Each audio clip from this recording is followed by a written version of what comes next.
اسی پر اقبال نے کہا تھا، دشت و دشت دریا بھی نہ چھوڑے ہم نے، بحر ظلمات میں دوڑا دیے گھوڑے ہم نے۔ کہتے ہیں اگر منگولوں کا سیل بے کراں جو اپنی طغیانی کے پہلے ہی سال چین سے لے کر بحر خزر تک کے علاقوں کو اپنے لپیٹ میں لے چکا تھا،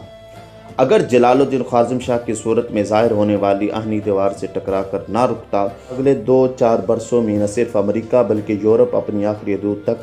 اس طوفان کے زد میں آ کر تہہ و بالا ہو جاتا۔ جلال الدین خواrzm شاہ جیسا عظیم سپہ سالار اگر 32 سال کی عمر میں لٹیروں کے ہاتھوں مارا نہ جاتا تو شاید ان کی فتوحات کا جغرافیہ مختلف ہوتا۔